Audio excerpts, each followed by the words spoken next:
C'est un acteur de premier ordre de la diplomatie parlementaire. Le groupe d'amitié France-Monaco a pour objet de développer entre le Sénat et le Conseil national une réflexion sur des sujets d'intérêt commun. L'idée étant de renforcer le traité de 2002 destiné à adapter et à confirmer les rapports de coopération entre la France et la principauté. Plus il y a d'échanges entre deux pays aussi proches que Monaco et la France, mieux c'est. Et c'est évident que les échanges réguliers entre parlementaires renforcent effectivement les échanges, les discussions et a fortiori les liens, oui.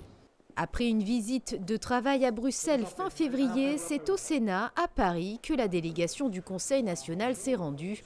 Laurent Nouvion s'est d'abord longuement entretenu avec Jean-Pierre Raffarin, ancien Premier ministre et président de la Commission des Affaires étrangères, de la Défense et des Forces armées du Sénat.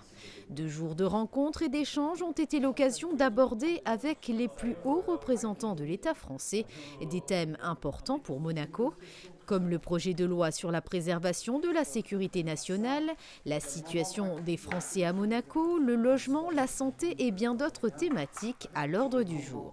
Nous avons des réunions avec le président de la Commission des Affaires étrangères, à qui nous avons parlé des problématiques monégasques et plus particulièrement des négociations en cours avec l'Union européenne en vue de cet accord d'association. Vous savez combien cela est important pour l'ensemble du Conseil national et pour moi particulièrement et pour toute la communauté nationale avec les enjeux que ça représente.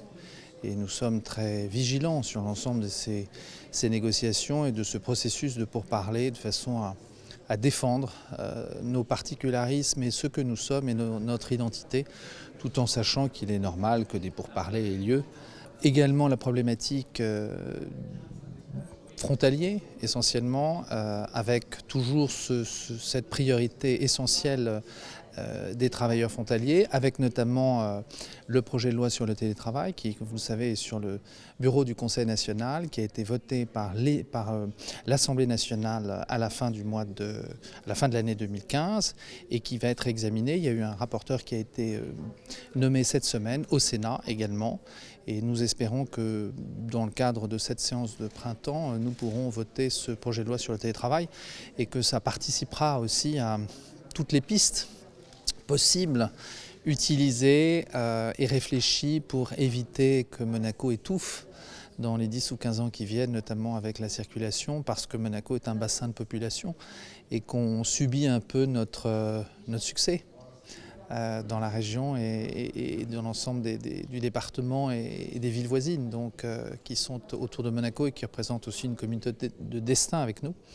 Donc on doit trouver des solutions. Je suis particulièrement heureuse de saluer en votre nom la présence dans notre tribune d'honneur d'une délégation du Conseil national de Monaco, conduite par son président, M. Laurent Nouvion.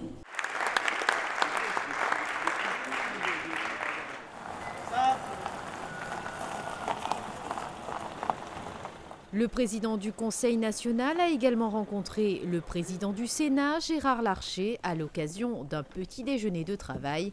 Les 2 hommes ont notamment confirmé les excellentes relations qu'entretiennent depuis de nombreuses années les 2 pays.